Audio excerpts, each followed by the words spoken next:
Hello everyone, Rurikhan here once again with the third and final installment of the God of War Ascension press event series. And in this particular video, this was a fan event that was actually being held after the press event, and I wasn't even aware that this particular event was going down. It was actually while I was at the press event that one of the organizers actually asked me, "Oh, so you're coming to the fan event afterwards?" And I was like, "Oh, there's a fan event? Yeah, I'll go." So basically I went over there and filmed the whole thing. So in this particular video, what you guys can expect is once again, see the two developers, Mark Simon and Jason McDonald, and some Q&A with the fans, as well as a little bit of hiccups that went on through the presentation. It was a pretty good time. I think everyone there had lots of fun. And after the video, the developers actually went on to a booth where they gave out autographs and stuff like that. I didn't really have to stay for that because I already had 2 autographed posters, which I had gotten at the press event. So yeah, it's pretty awesome. But anyways, without any further ado, here's the video, and pretty soon you guys can expect one of those cons casts where I will just ramble on how this whole thing came to be. And I'm pretty sure that a lot of you guys are actually curious about that. But anyways, here's the video. Hope you guys enjoy it, and as usual, leave me your comments, feedback in the comment section below, and I will see you guys in the next one. Está a funcionar, ótimo. Obrigada a todos por estarem aqui esta tarde. Em primeiro lugar, pedimos desculpa pelo pequeno atraso. Temos hoje aqui connosco o Jason McDonald e o Mark Simon dos Santa Monica Studio para apresentar o God of War Ascension. Não é muitas vezes que temos a sorte de ter estúdios com este peso. Olá, tudo bem? Com este peso em Lisboa e com esta disponibilidade para responder às perguntas dos fãs. Sabemos que a franchise God of War reúne imensos fãs e eles estavam precisamente agora no caminho a comentar que estavam realmente muito contentes por estar aqui hoje e ter a oportunidade de conhecer alguns desses fãs, responder a algumas das perguntas. E é para isso que aqui estamos, por isso eu vou passar desde já a palavra, vou traduzir alguma coisa se achar que de facto é necessária essa tradução, mas sei que quase todos nós falamos um bocadinho inglês e percebemos o que os senhores querem dizer. Só para explicar então o formato desta pequena apresentação ao evento aqui esta tarde, a ideia será que os Santa Monica Studio vão apresentar aqui um trailer single player do God of War Ascension, vão falar um pouco sobre o jogo depois do trailer e basicamente abrimos para perguntas e respostas. Portanto, comecem a pensar já em que perguntas é que gostavam de fazer estes dois senhores. E no final temos aqui uma série de pósteres e material promocional do God of War que podem ser assinados por eles, depois teremos a tal sessão de autógrafos habitual. Por isso, não me vou alongar mais. Obrigada mais uma vez a todos por terem vindo. O God of War sai no dia 13 de março e estamos muito contentes por estar aqui a apresentá-lo hoje às pessoas que mais importam, que são os fãs e os consumidores do God of War. Obrigada.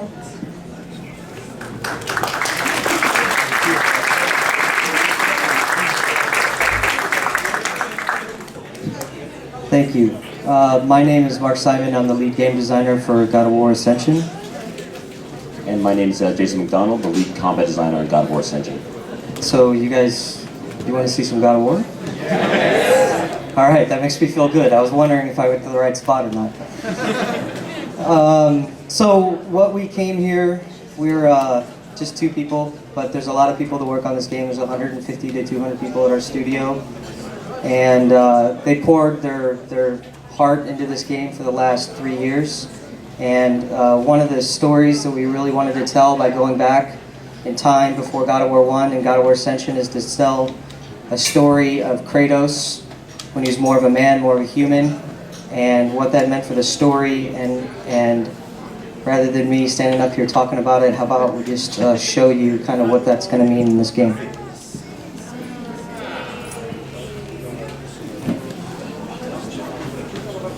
Peggy 18.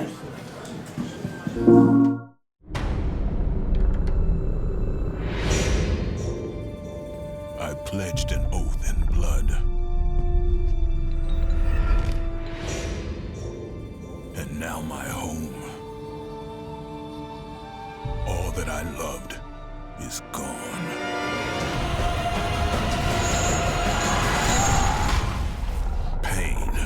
is all I have left. Hello, Kratos.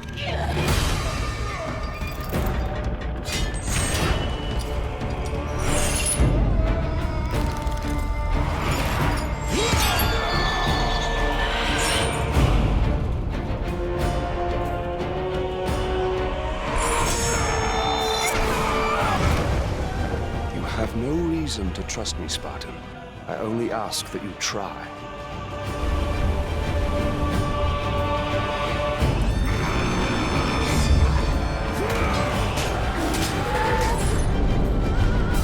You leave an army in disarray.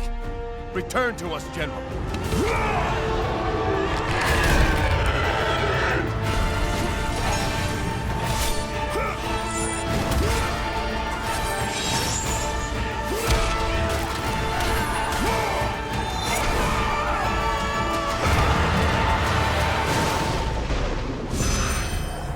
You will need this skill for the path ahead. And what path is that?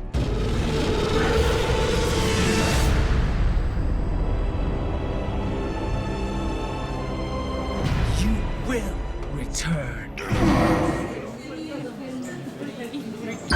So what do you think? You want to play?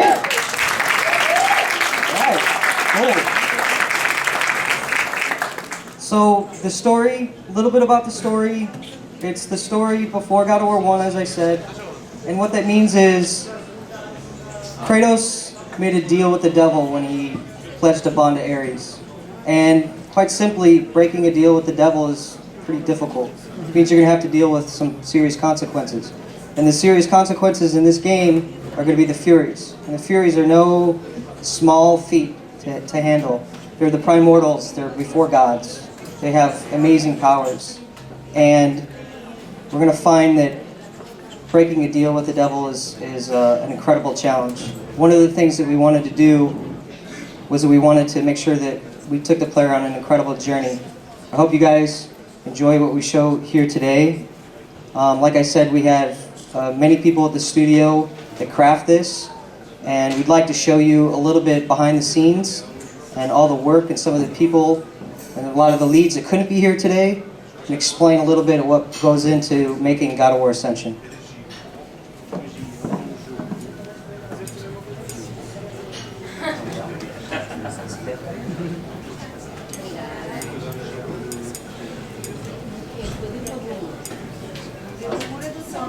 Never mind.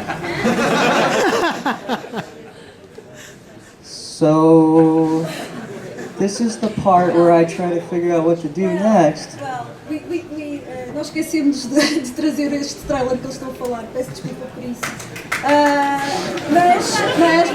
Mas, eu acho que conseguimos fazer uma coisa melhor. There's something that probably they would like more, and this is not in the agenda, but maybe we can like play a little bit of the game, and they could like see just like 3-4 minutes of the game, the first 5 minutes, and I think that will be better than the trailer that we were planning. Do you think it's better because you started off in Portuguese? I'm gonna say everything in Portuguese, and eventually, I don't know what's. Well, the food here is pretty good. Oh, the food is good. Yes.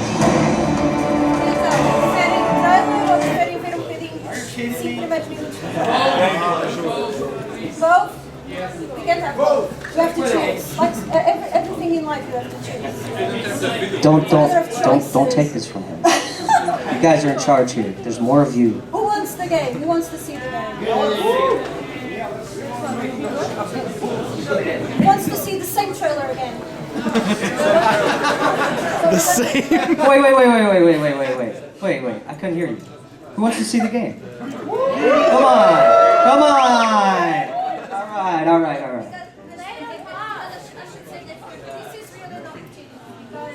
I'm speaking in English alone. I'll translate. Oh my goodness. All I can say is obrigado. Obrigado. You can say obrigado. We like people to speak in Portuguese. Olá and obrigado. Obrigado. What did you have for lunch? Was it a caipirinha? Basicamente, o que vamos apresentar aqui é o jogo final. Como expliquei, o jogo só sai no dia 13 de março tivemos a oportunidade esta manhã apenas, para perceberem como isto é exclusivo e uma oportunidade única, esta manhã tivemos um encontro com a imprensa em que mostrámos pela primeira vez um bocadinho da review, que é a versão já final do jogo, que sai no dia 13 de março, e não tínhamos planeado mostrá-lo em público ao consumidor final, mas vamos fazê-lo. Vamos fazê-lo e por isso espero que gostem e que aplaudam muito, porque o Jason joga muito bem e vão ver aí cenas épicas dos primeiros 5 minutos de jogo, ok? Mas só se quiserem e se aplaudirem muito, eu não estou a ouvir nada.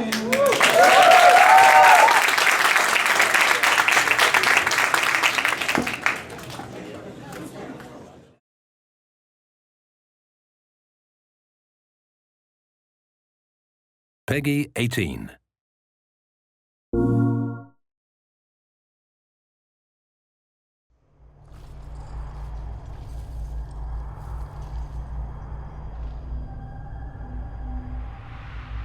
You know we can get away because I'm calling your name. Every day I feel this pain, but you just don't walk away. No, I just can't keep hanging on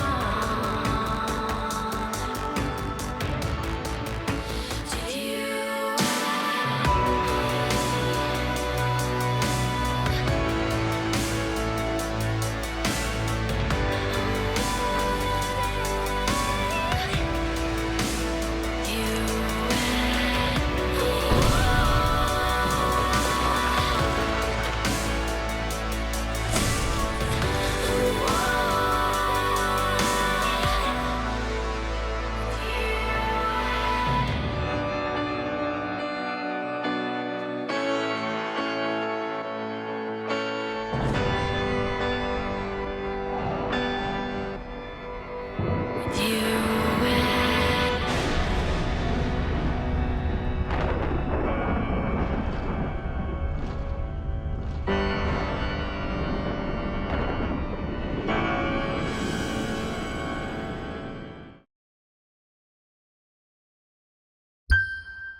O Marco estava a dizer, a demo já está disponível na PlayStation Store desde ontem, por isso podem descarregar e experimentar God of War já a partir de hoje.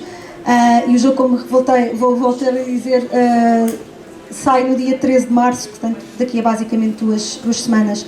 Passamos agora já à parte das perguntas e respostas. Se tiverem alguma pergunta para fazer, agora é o momento certo. Se não quiserem fazer em inglês, quiserem fazer em português, façam, que nós traduzimos, está bem?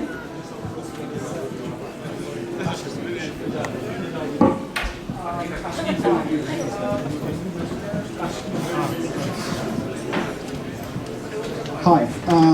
First of all, congratulations. It really looks the game looks absolutely fantastic.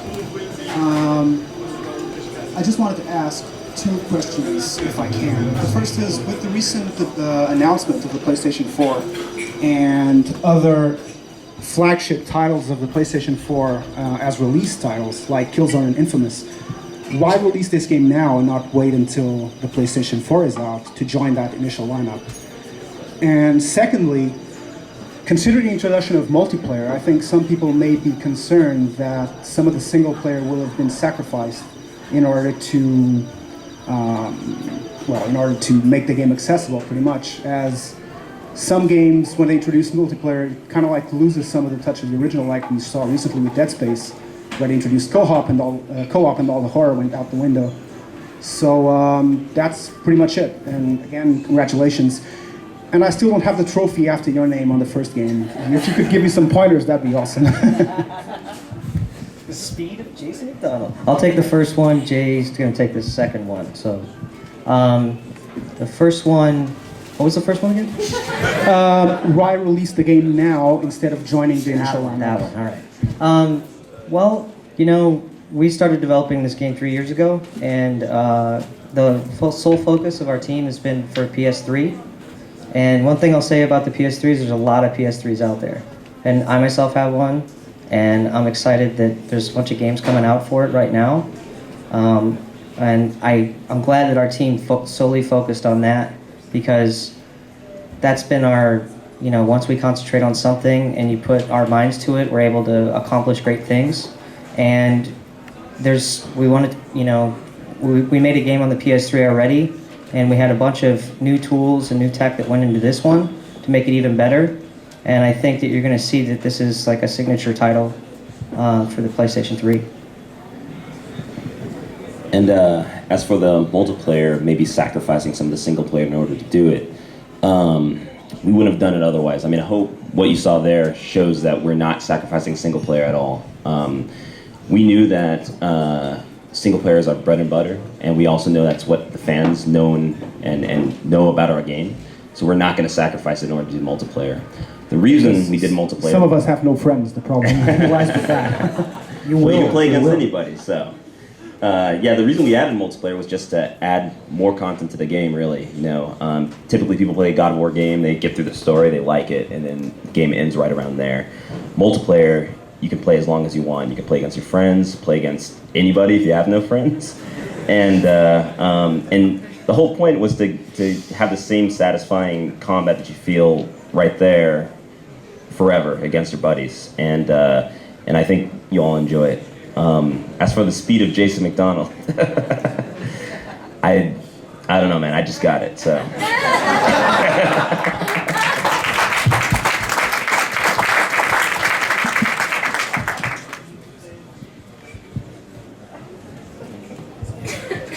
Hey guys, my name is Miguel.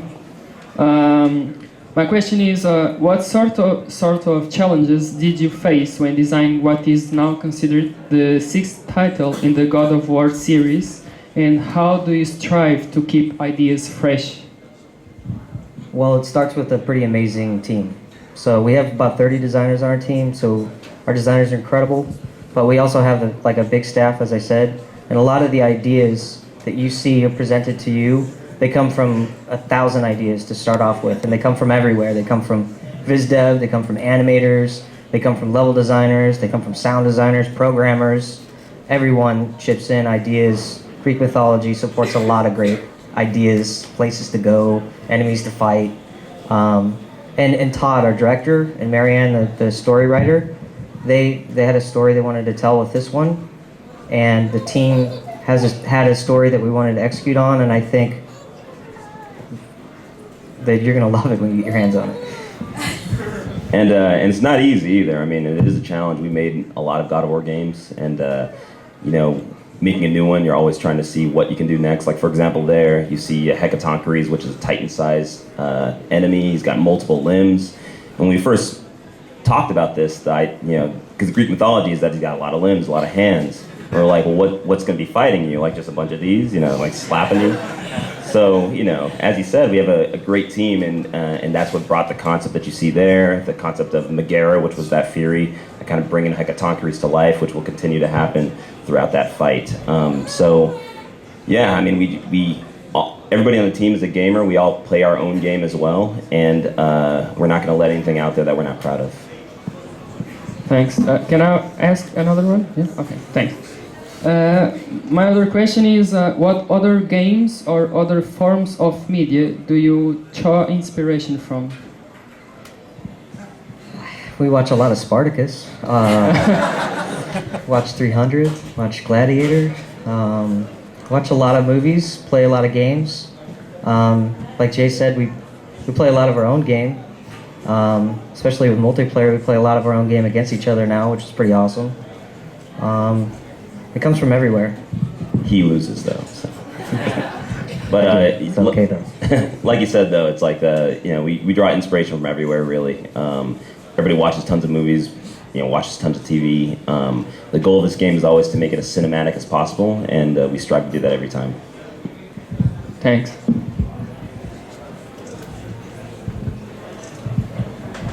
Hello. I want to ask you a question. What do you think about those games? They are very similar to your games. Does that bother you, like games like Darksiders or Dante's Inferno?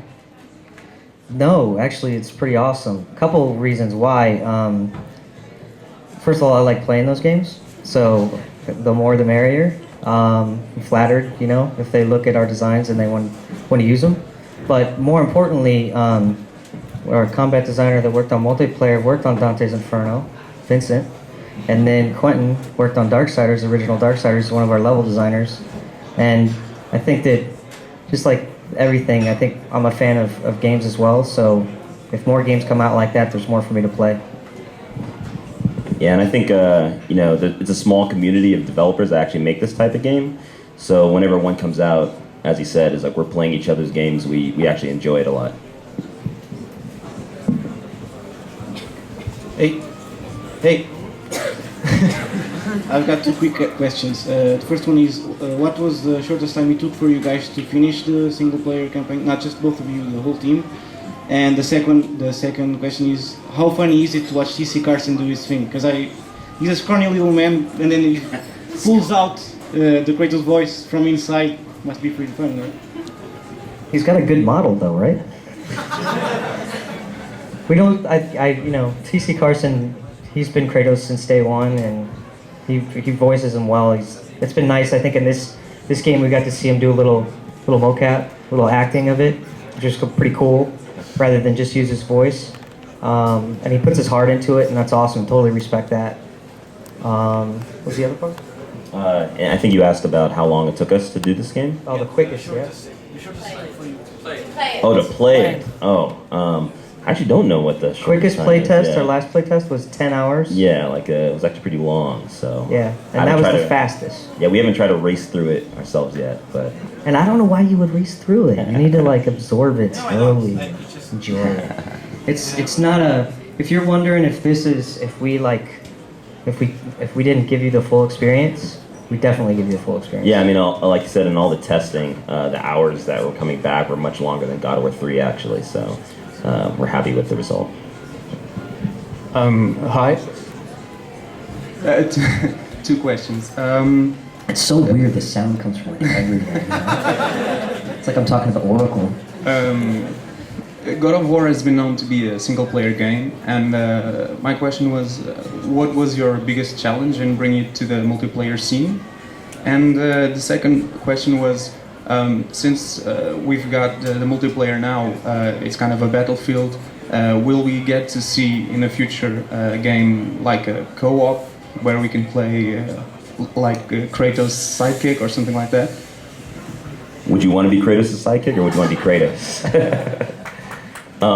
I think you know, for the multiplayer, the biggest challenge was you know, doing something different. Really, you know, at the end of God of War 3. You know, so we have a little bit of free time in between the games.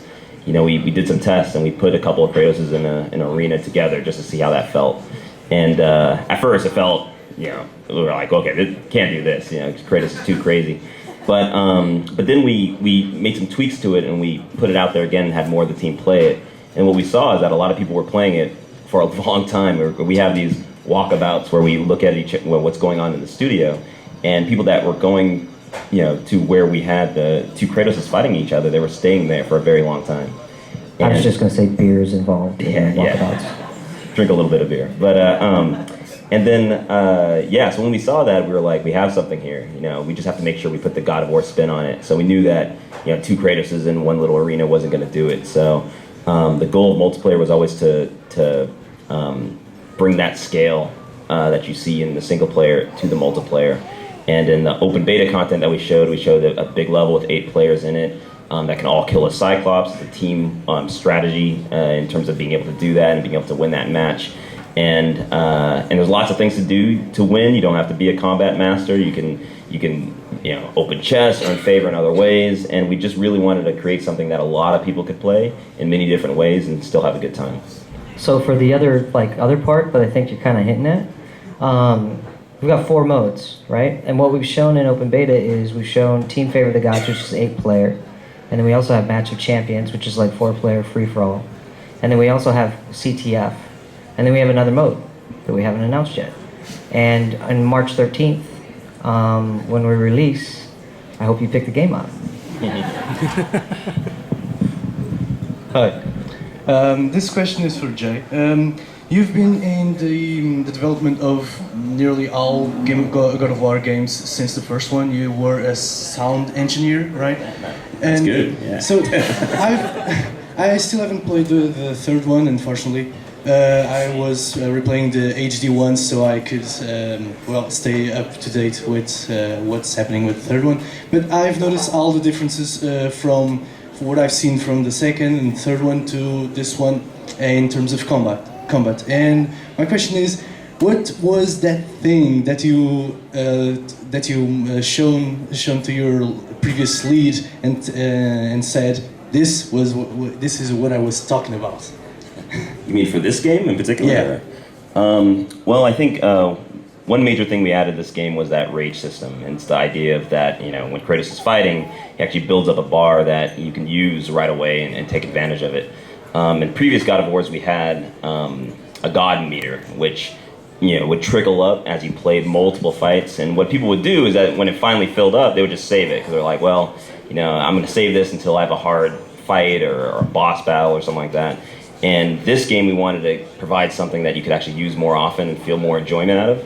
When we put it in there, it gave that feeling exactly how you said, where it's like, that's it, because now, which isn't actually shown in the demo because we don't have all the elements and the things that Kratos is going to get, but eventually when that rage meter fills up, you're going to have a lot of options to play with, and it's going to fill up multiple times per fight based on how you fight, and it really changed the way people play the game in the sense that instead of just killing the enemies, now you're also trying to kill the enemies and keep that bar active because that helps you kill them faster, and it just provided a kind of a new combat style for the game. Thank you. Hi. I have two questions actually. So the first one would be, you said that this game takes, it happened before the other ones. So I wanted to know if that limited you in any way, if you can do anything that was over the top considering the other games that came afterwards, because he's supposedly weaker. And the second question is, when you do the game and the concept for the games, do you go from the detail to the overall, or the overall to details? Like considering the Ekatonkery, did you imagine the being itself and the small parts which you'll be going through, or the small parts where you have the fight with the Fury, and then you thought about, oh, a hand could be good for this, and then the Ekatonkery showed up? If I forget one of those questions, you gotta remind me. So, with the first question, are we limited in any way by going back in time? No, we're not. Other than killing Zeus or Ares or something like that. But in terms of like creativity, no, not at all. Because the Greek mythos has so many things that you can choose from. And if anything, what it kind of helps you with is we have so many creative people. Imagine everybody in this room part of the team, right? And we need to come up with something really cool. And if we needed to come up with something really cool, everybody's gonna have all these different ideas. We're not gonna have a shortage of ideas, right? The toughest part is taking those ideas and actually making them work around something. And since Todd and Marianne, their direction was to frame it around this story and this time period, then that takes some of the ideas and puts framework around it and actually helps us weed out ideas that aren't going to work for the story. It's not that we can't come up with cool ideas, it's just that we need to wrap them around something. And this is the story we wanted to tell, so it makes creating new things for that very, very easy and kind of gives you a framework. So the second part? Small to big, big, small. Yeah. So generally what happens is we have a loose framework. So we have a wide swath that we can choose from. Our canvas is very blank.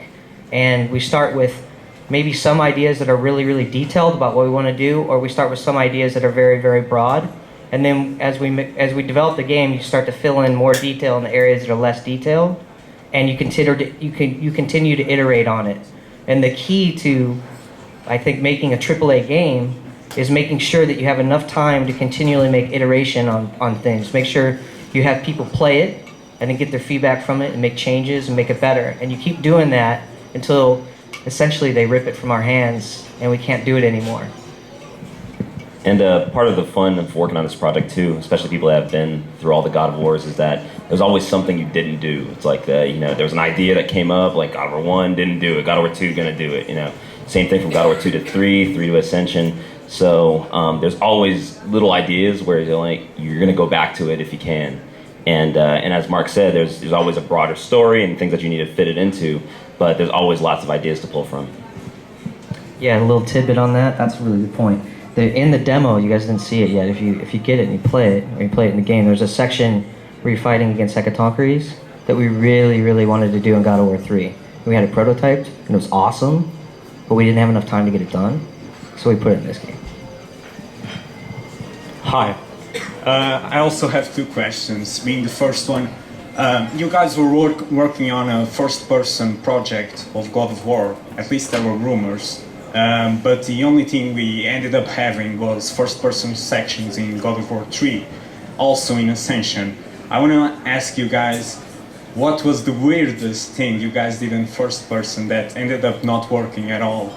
And the second question is, now into PS4, when the franchise moved to PS2 to PS3, we saw huge levels inside the Titans, riding them, etc.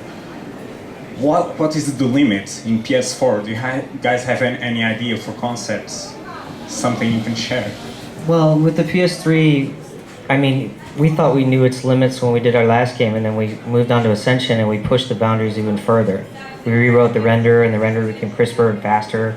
We have a new lighting system that pulls out more colors and makes the world seem softer with the bloom settings that we're doing. We have new layering system that allows the animators or the environment artists to paint like 3 different layers over polygons to kind of get rid of those rough edges.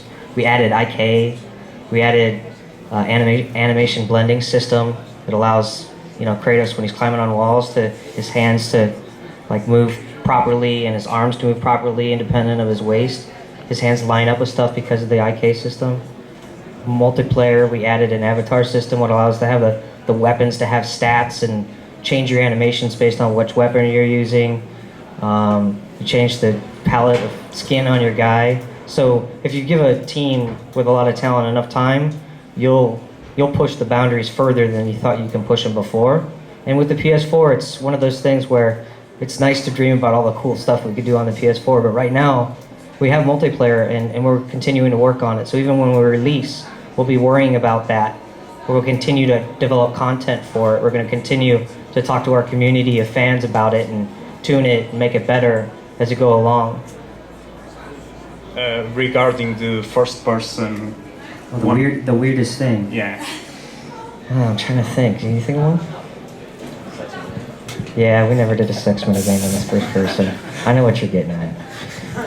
Yeah, I don't know. I can't think of anything that, thing is, when you work on this type of game, it's it's a brutal game, right? And there's always tons of kills. And I think there was a few where even we looked at it and we're like, you know what, that's probably a little too far, So yeah, I don't want to reveal anything because maybe we will do it eventually, but yeah, there's always a few things you kind of look at and you're like, let's take that out. I will say about the cameras though, the cameras will choose what fits the scenario. So it's not like we're like, oh, we're gonna make a first-person game, we're gonna make a third-person game. We have a camera system in our game that I think makes us different than every game. We have that cinematic flair to it. Every time you walk around the corner, you get an epic vista. It's a brand new place. That's addictive to go to each new area and then see something that's even more magnificent than you saw before. So if a scenario calls for, hey, this is really cool, but it's even cooler when you see it from their perspective, we'll do it to see what it's like because it maybe heightens the experience and makes it better. We don't limit ourselves. Thank you.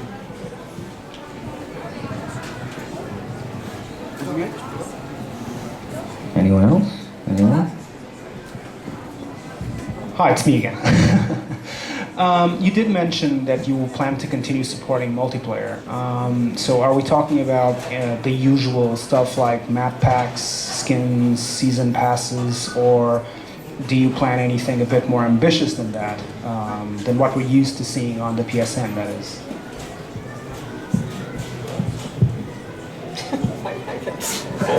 I don't know.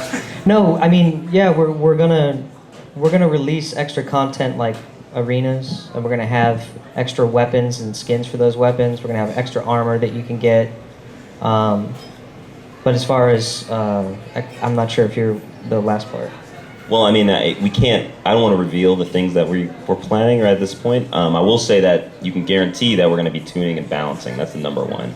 I mean, we played it in the studio a lot. I mean, the last 2 weeks before we even came here, we were just playing it constantly, working in the studio still up until last Friday, I think. So, and still some people in the studio working on it right now. So, once it gets out to you guys, that's when we're really going to see, what is unbalanced, what needs tuning, what we can do to make it more fun. And that's going to be the first priority, just to keep tuning that for as long as possible. Will it be too crazy to do God of War in the open world? I don't know if anything's too crazy. I mean, that could be pretty cool.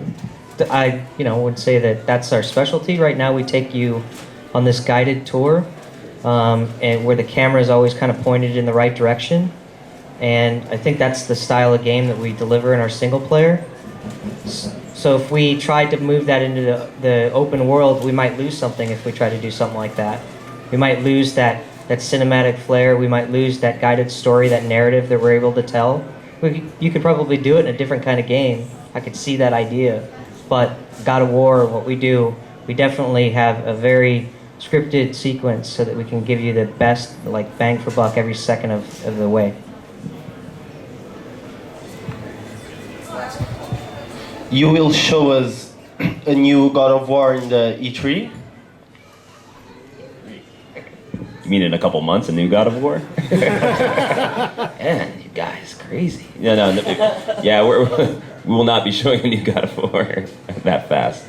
We went on break. Yeah, I got on vacation, something.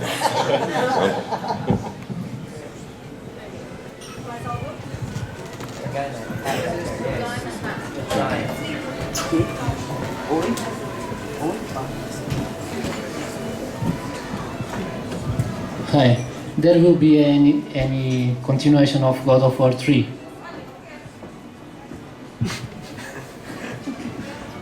Did you finish God of War 3? What do you think happened? Just send me your ideas in email. I won't tell anyone. I have no idea what basically what I look at it is Ascension. We went back and we wanted to tell this story before God of War 1. So there's endless possibilities of what could happen at the end of God of War 3. And you can just leave your imagination up to it. Right now, we're focused on the period before God of War 1. Is it possible to use Spear and Shield in this game? Yes, it is. The Spear and Shield are some of the sub-weapons that you'll be able to pick up as Kratos or the champions in multiplayer. How much new animations and models and things like that have been added because of the multiplayer to give it its own touch?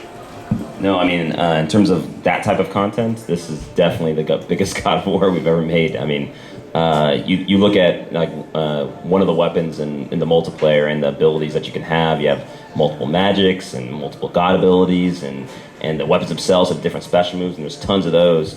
And you look at Kratos, and he has actually a very small set compared to the entire set of multiplayer. So lots of new animations. Our animators are exhausted from all the stuff they had to do, but they worked very hard on it, and I can't wait for you guys to see it.